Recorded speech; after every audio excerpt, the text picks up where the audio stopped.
Hello, everybody. This is the Completely Inappropriate Podcast. I'm Tony, along with Mr. Frank. And our beautiful, wonderful guest, my god sister, Brittney. Hi, Britt. How are you? I'm good. How are you? I'm doing all right.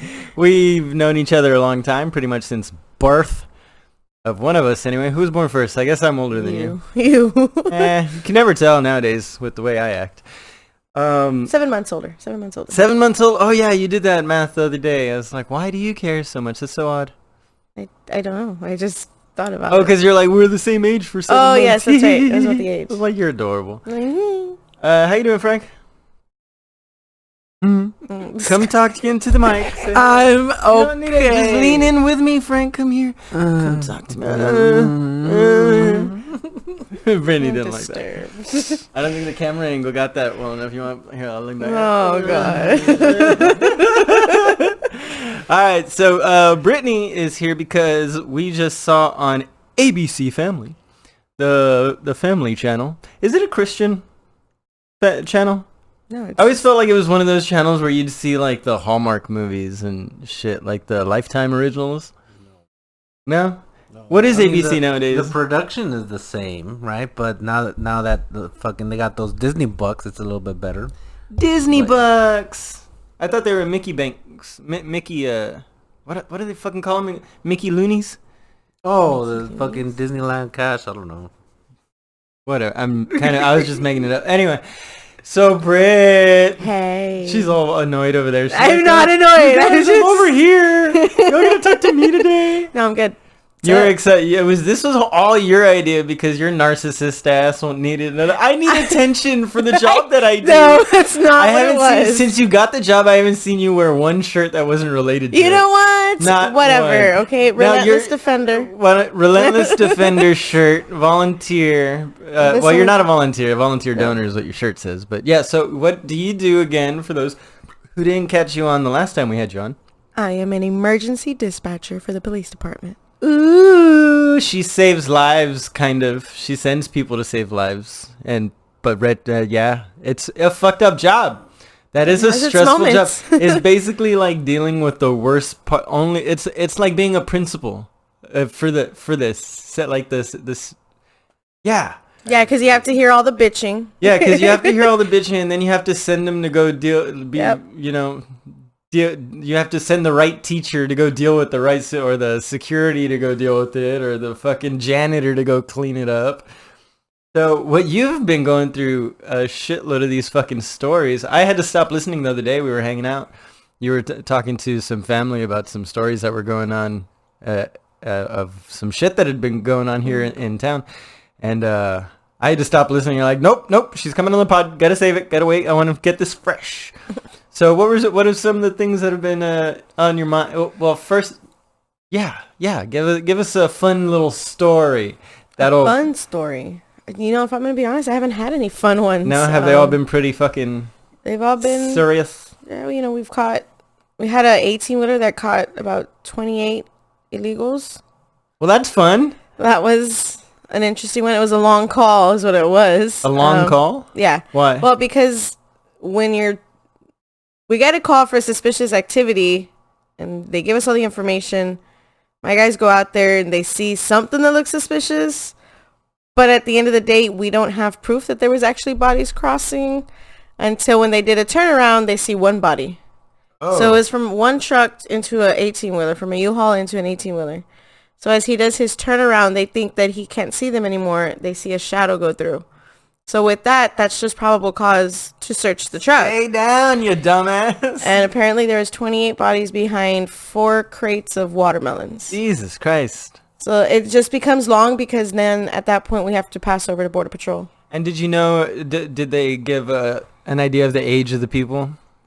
No, there was a picture. They were all, I would say, at least in their 30s, if not older.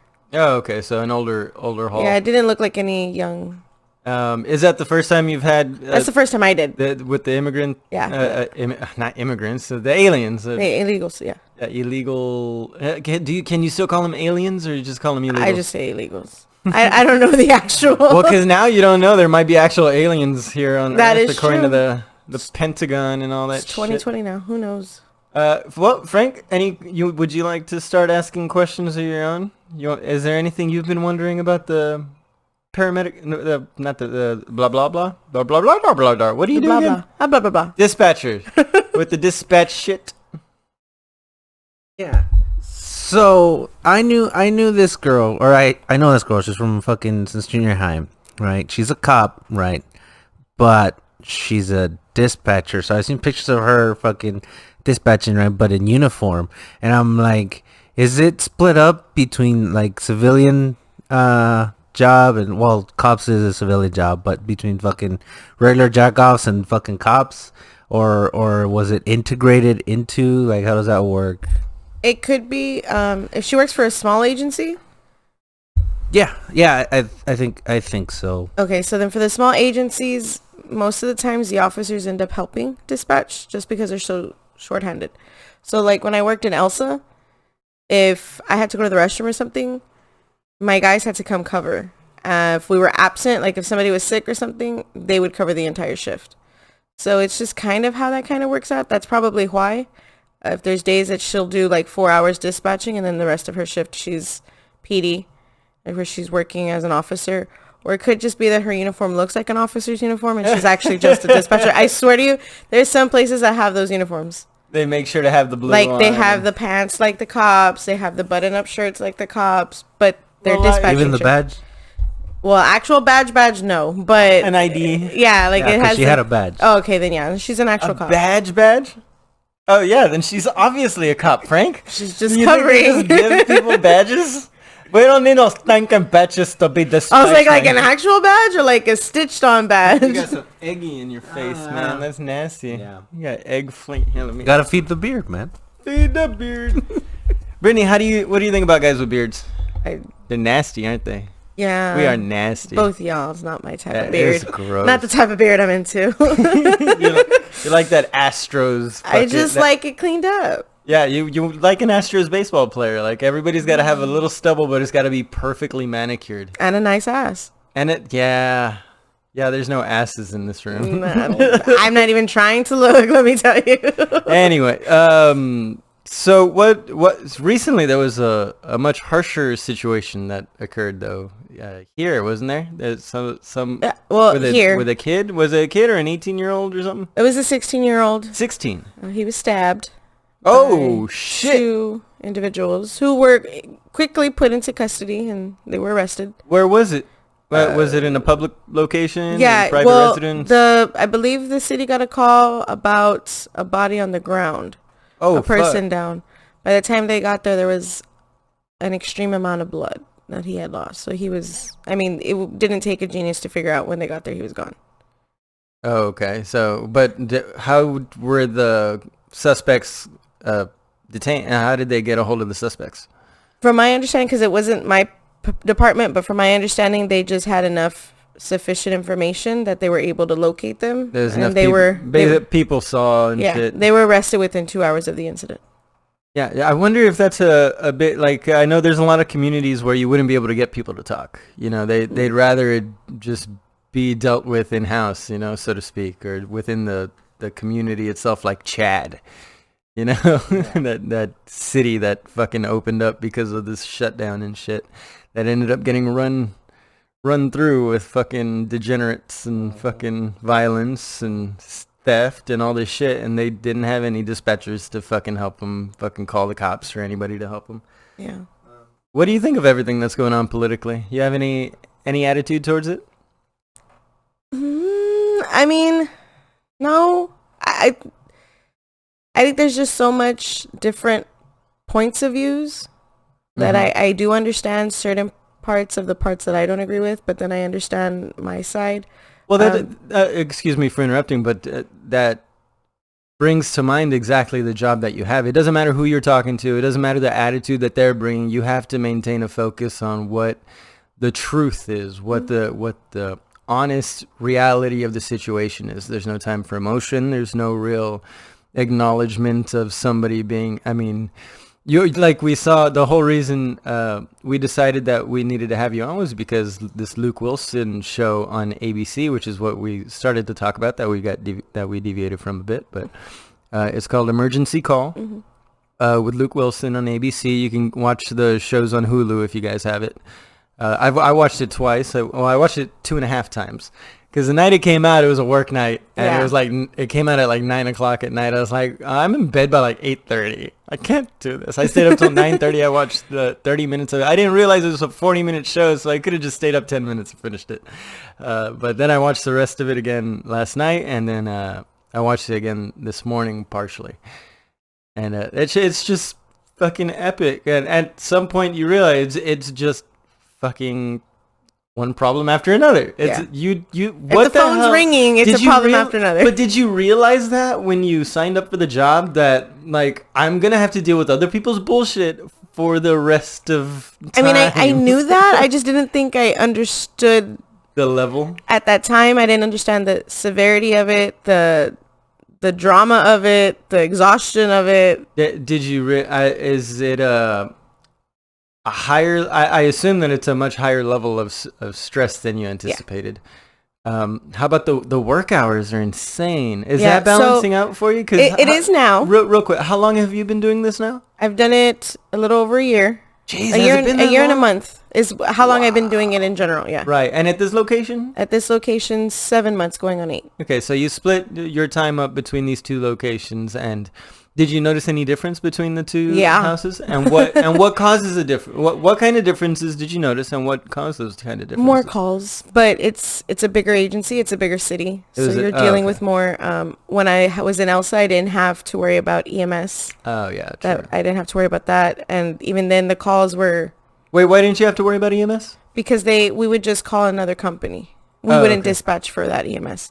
Now, where I'm at now, we dispatch fire, EMS, and so police. You were more of a satellite for that part, yeah. For that area, for the previous area, and now in this larger area, you're more in the main state. Interesting. Yeah.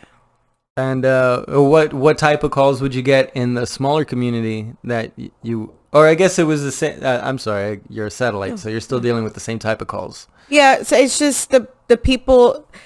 Every city has their own type of people. Yeah. So, and I'll say it, like our city, it's very political, very dramatic. It's weird, right? Whatever. Very emotional. In Elsa, it's actually, you got the crooks out there. Reactive. By like 9 p.m. So you're going to get, there's a suspicious subject. There's a suspicious subject. 9 p.m. I don't know. Yeah, like here they say a suspicious subject is somebody walking, like running, exercising. But in Elsa, it's like, no, they're up to no good. Like we need to send people out there. Yeah, it's pretty much a fact. If you see a guy outside with a wife beater and flip flops walking down the road with his basketball shorts on, and like teardrop tattoos, like he's up to no good. Ooh, I ever tell you about the time I got hit in the head? I got attacked by a dude with teardrop tattoos. So I was hugging the wrong girl at college one day at TSTC at this technical school I was going to. And the friend of her boyfriend, I guess, was like, hey, man, don't touch her. I was like, dude, I'm just hugging my friend, saying hello. And so I teasingly hug her again, like, I'm telling you, I was like, dude, calm down, man. And I just talked to her normally throughout the class, right? Well, by the end of class, I talked to her a little bit. I walked to my car. And as I'm opening the car, there's this dude walking across the parking lot, like, probably like 97 pounds, an inch shorter than me, but with like a wife beat on, completely tatted up from fucking wrist to neck. At least 2 teardrop tattoos and another couple face tattoos. And all of a sudden he flashes a knife that he's got in his hand. And I've got the back door open. I'm going for culinary arts. So I've got my whole sleeve of knives in the back seat. And so this guy walks up to me, hey man, why are you talking to my girl? I was like, you mean saying hi? And he goes and hits me on the top of the head, this side right here. I might have a little scar. And he hits me on the top of the head, and I instinctively drop down into the car to try and fumble and grab one of my cooking knives. And by the time I get up, he's walking across the street, taking off again. And within a minute or two, I'm fucking bleeding. He did bust open my head, and I'm like, fuck this, dude. I just get in my car, I get a rag that I had in my backseat, hold it in my head, and fucking drive home. By the time I'm driving home, there's 2 cop cars driving in, and nobody ever pulled me over. I guess they didn't give a description of my vehicle. But But then the next day I went to class. I sat on the opposite side of the room from the girl. I was like, okay, then. We're not friends no more. You're not worth my life. You're not worth any. I wasn't even flirting with the girl. She was just fucking literally just a friend, or like someone I had just met in the class. And so yeah, I go home, right? And mom, I was like, hey mom, do we have like one of those good band-aids that like holds together when you bust open the skin? Oh my god, what happened? I was like, oh well, it's windy outside, right? You're like, yeah, I know. Oh, the car door just slammed, closed on me and hit my head and just caught me at just the wrong angle. It's exactly what it looked like. It was a very small I hope thing. she does not listen to this episode. If she does, she doesn't. I've admitted a lot of things that I've done on this podcast. I've told them not to listen, but I'm realistic. Like, if they get froggy and listen to it, I can't stop them. Like, everything that's out, I'm okay with being out. Like, I've decided to be completely honest with who I am, as much as I can anyway. And my path, we all make mistakes. We all lie about little things that... I've never. So we all lie about little things. Never. And the best we could do is try and lie less. You know what I mean? I've never. Yeah. Okay. So that was my experience where I fucking probably should have called the cops, but didn't. Would have been a good time. What are you going to do? The guy took off. I didn't even have time. I didn't get his name either. I don't even remember the girl's name. You ever had a knife pulled on you, Frank? Numerous occasions, but... Really? I'm like, for reals? Yeah. Like, we're all proud. Numerous occasions. Give us the top three. Well, the only one I can remember right now was on ship. Like fucking, you're in a can floating in the middle of the fucking ocean, for months, and something just fucking get to you, and at this point it was, I guess, a matter of pride. I don't know. There were these kids, fucking, one of them was Puerto Rican, the other one was fucking black, so go figure. Blackaricans. Yeah. You realize I'm black, right? Okay. We're all black. Oh yeah, I really am, though, but it's okay, I'm not offended. You've always said you're black. How are you black? My great-grandpa's black. He didn't say anything. He just said a Puerto Rican and a black. How is that offensive? Because he said, of course. Why, of course? Oh, did you say of course? Yeah, which I'm not offended. I don't get offended. I was like saying there are two Mexicans in a bar and they're being real loud. Well, like, of course. Yeah, but like, why you gotta hate on the black? What do we do to Why you? you gotta hate on the Mexicans? Why aren't you defending that part? I am defending the Mexicans. He didn't say shit about a Mexican. I just did, and you're not defending that. There's nothing to defend. We're fucking loud. Sorry, continue with your knife. And you're black and Puerto Rican over there. Yeah, I'm 7% black for those of you that remember the earlier episodes. I think Cecily is too. Cecily's grandpa's at least dark as shit. It's just sun. No, I know, that's what I tell her, but she swears that there's some black in there somewhere. Nah, she's trying to be like me. We're gonna 23andMe is hopefully. Oh, we should all do it. I've been saying it for the last like 2 or 3 years that I'm gonna do it. Now I'm really hoping to do it by the end of the year. Yeah. Yeah, it's only $100. If we all get together, we could probably get a group discount. Yeah. Groupon. Woohoo! Woo! Okay, continue the knife. All Sorry. right, so you got knifed. No, I didn't get knifed. I'm fucking smarter than that. I'm not saying I'm such a fucking badass. I saw it. Well, he did fucking just fucking. That? But no, like I'm like no, because I meant what was happening was that there was tension going on.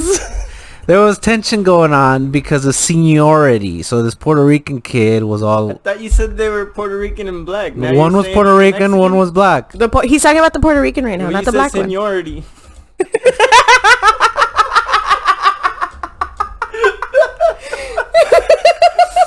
one. Moving on. Okay. So then, there was this thing going on about seniority. And then... Yeah, so then these kids started calling me fucking sergeant's boy, and I'm like, no, like, we're all lance corporals, right? But I'm the senior, so of course, I'm gonna be fucking overall yo. But anyways, so tensions were brewing, and then he gets lost in his story sometimes, Britt. I just look at her face. She's like, you're losing me, Mayday. What happened? So who had the knife? Who had the knife, Frank? Who had it? Point of the story is he's had a knife pulled out numerous times. And on ship was one of them. Wait, I never heard the knife come out.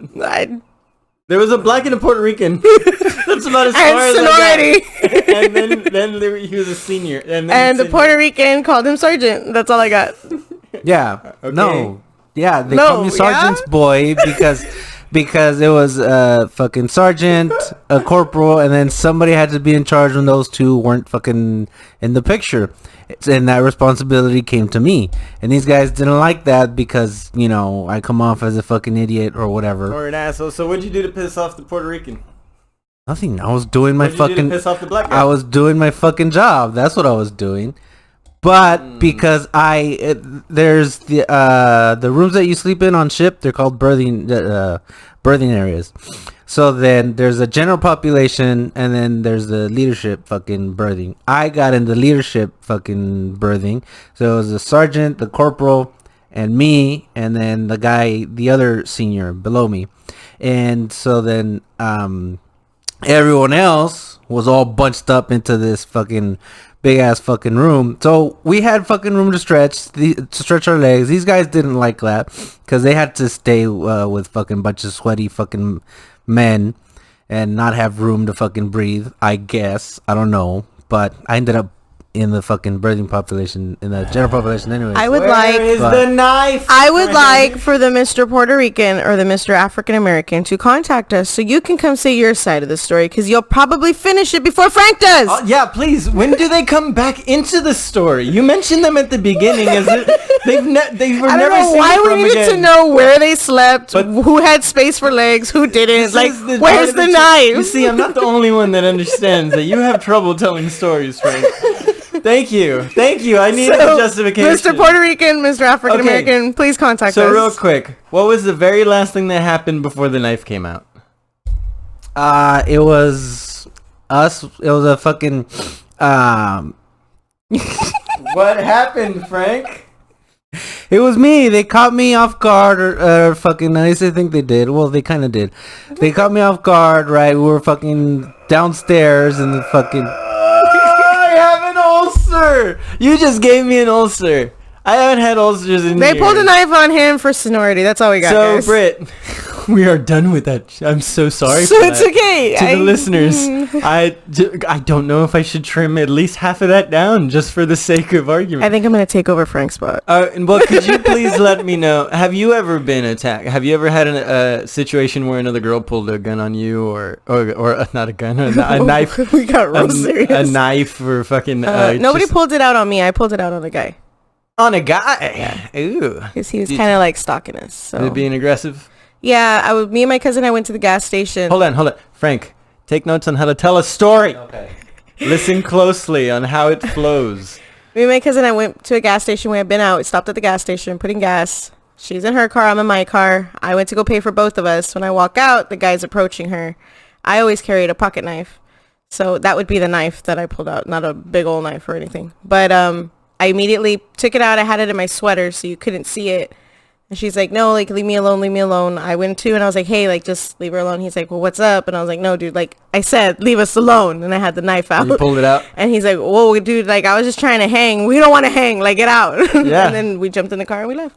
Yeah, so apparently there's more of these stories out there with you women than I ever knew. I feel so fucking bad. I was like, I don't know anybody where that shit happens. It must just happen in, like, San Antonio and fucking... You know, I mean, over there it has to happen way 10 times more than it does But that's here. a density issue. Like you were saying, you go from the smaller locations to the larger locations. Obviously, you're going to have an increase in that kind of stuff. So it happens when you stack people on top of each other. Did you see how quick that story was? Dude, that was a whole 30 seconds. I mean, thank you for the 15 minutes of filler. We needed to fill the episode with something, but I thought we'd get to more stabbings at least, or at least attempts.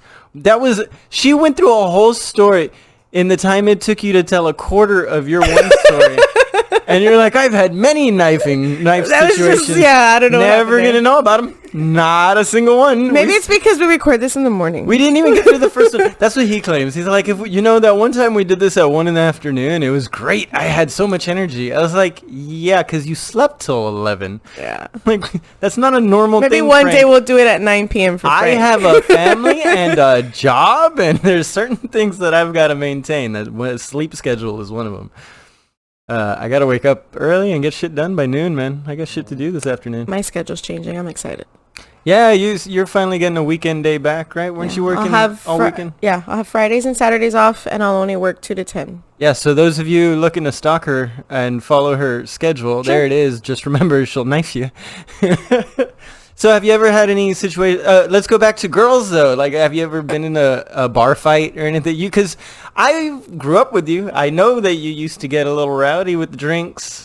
What? No. Yeah, well, okay, you just enjoyed your For drinks. the record, anytime I got rowdy, Get off of here, kitty cat. we were all together with the family. I never did it outside. I don't know about that. Actually, you know what? I'm lying. I was gonna say, I've Because heard one a of your story- sisters, 2 of your sisters hears this. Yeah. I'm right here, Britt, too. I know you're... You don't know my life. I know at least a couple stories. No, you don't. And they didn't start at home. That is true. They started Anywho. Chili's or Wings and Rings. or hey, Buffalo man. Wild Wings. I'm going to stop telling you my stories. I'm not saying nothing but restaurant names Anyways. that you can't even go to now. No, I've never had any. I'm not a person that gets into shit. I'm more like, hey, let's take drinks. Like 6 shots. Then why are you always surrounded by drama? I don't know. I'm telling you, it's not me. It just follows me. I don't know. I'll tell you what, if you look around and you can't find who's causing the drama, it's probably you. It wasn't me. I've never fought anybody. I've never beat up anybody. Me neither, but they tell me I'm real annoying. Well, Might be you too. Just saying. So, what else we got to talk about? Get back to the stories. we're never going back to the show, apparently. No. Back to the stories. Oh yeah. Well, what about the show? What got you so excited about coming back? I thought I was, because Tony was explaining to me how it's... he thought you were a TV star. Yeah, how... Yeah, because you're all excited and shit. And I'm like, oh, so maybe it's like fucking Live PD, because I explained to him now it's like Live PD. It's like... I mean, technically, just not here in the valley. Yeah, no, because Live PD, they were doing rounds in fucking towns, and they one of the first towns they did was Mission, and there was so much fucking crime, they kept coming back. Yeah. Oh, they did that same thing with Border Wars. Yeah. Border Wars. Border Wars had a lot of the Border Patrol. They had a lot of stuff Yeah. here.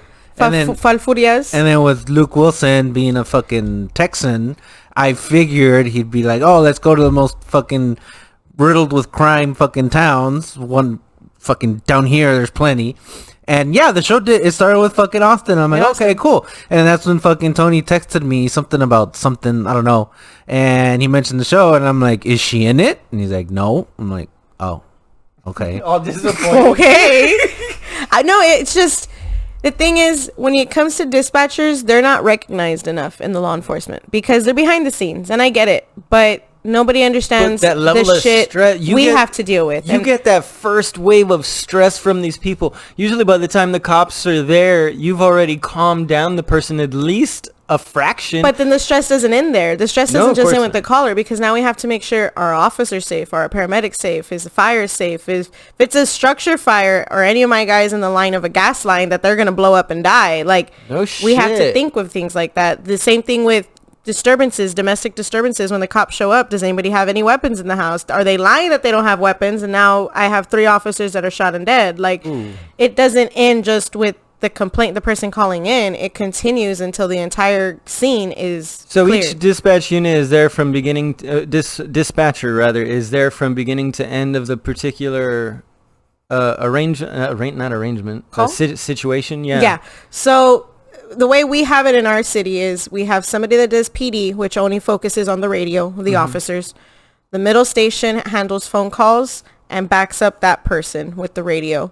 And then the last station, If there's any extra information Yeah. that needs to go out or like immediately to... license plate returns, your ID returns, things like that. Okay, like, hey, look up this number, Yeah. blah, this license plate. Well, and you're still getting more information Yeah. from the call. And then the So third there's station, a team aspect yeah. to it, to each call. I guess that's what I was curious Yes. So you have the main 2 people that are always on the radio is the last station, which is fire and EMS, and then the first station, which is PD. The middle person is basically phones and backing up the other 2 about. Yeah, individuals. and I love the way that it's done, too, because it seems like that you're just...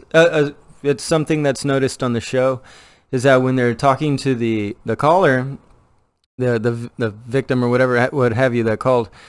they're repeating everything that they're saying because they're obviously typing this out. You know, as you're obviously getting this out for the dispatchers to know and to have a record of it. Mm-hmm. But you're also saying it out loud so that you're nonchalantly telling the people behind you, Mm-hmm. like, this is the information we need to get relayed. Because you can't basically break communication with the person on the call and then start talking to somebody else like, you're where, ma'am? Okay. Yeah. And then you come back, okay, ma'am, I'm back. And like, you can't And just the keep thing going is, back and forth. we like just that. got a new CAD system, which is the new system that the officers can see exactly what we put in. CAD, CAD, C80. which stands for you don't know. I do know. You know what? And I should have known this. I've used CAD systems too. I can't tell you. I can't remember. I can't remember, but yeah, we'll get back to that Yeah, a later but- time. But anyways, But the basically, CAD, you got a new CAD it system. allows us to communicate better with the officers. So it's a better one. It's a way more efficient one. So as soon as we're typing, Communication assisting device. Let's something go like with that. Why not? Yeah, we're gonna go with that one. We're gonna go with But as we're typing, my officers can already see what we're typing. Mm-hmm. So our biggest struggle is if you call me and you're like, well, there's this guy. Example, we had a quote unquote kidnapping call. My rookie, that's an idiot, and he's a damn idiot. We're trying to get rid of him. Not an idiot. He's just new. Nope. What's his No, name? he's not What's new. his He's name? been there almost 3 months. Put a name on it. Cannot put a name on Put it. a We're gonna name call him on it. Pepe. Pepe. Officer what? We can give his last He's not name. an officer. This is an actual dispatcher. He's a damn Oh, idiot. dispatcher. Oh, even better. He's with nobody. He doesn't have to see nobody. He's a damn idiot. Anyways, he's on the last station. He's the only rookie that's been there for 2.5 months that does nothing other than answer the phone. That's how bad he sucks. So he answers the phone. The lady says, and I hear the call, basically told him that it looked like a guy was trying to kidnap her daughter. The way he words it into the system is, there's a man, bald, black car, stole the child, has kidnapped. So when I'm working the PD radio and I'm airing it out, I don't know about the call yet. So I'm airing out what he typed in. So the entire police department is out there looking For a bald black dude who stole a child. Yes.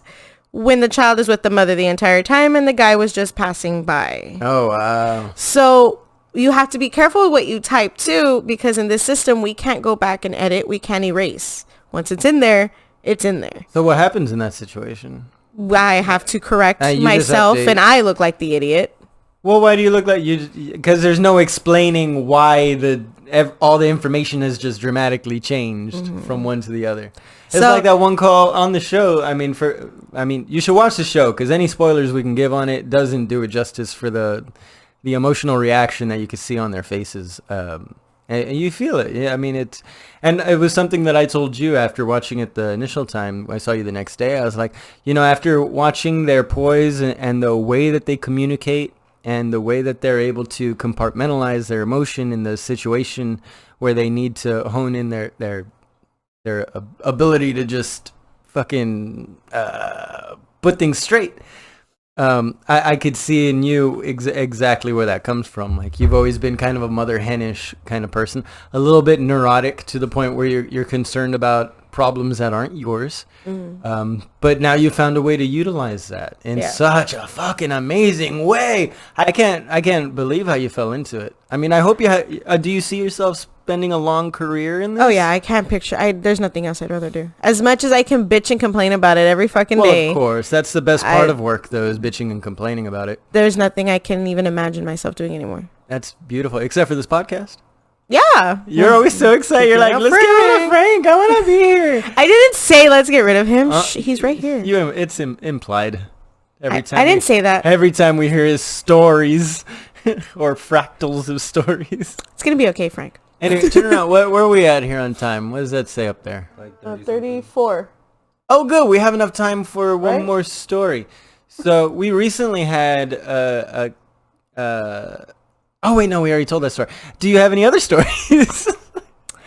Well, when we what's- were talking about like the emotions of that, I was going to say I don't have emotions anymore at work. We don't have the time to. And if you watch the show, you'll see that. How long did that take, would you say? Because you've been doing it a year. About how long till I think you it started finally kicked in numbing?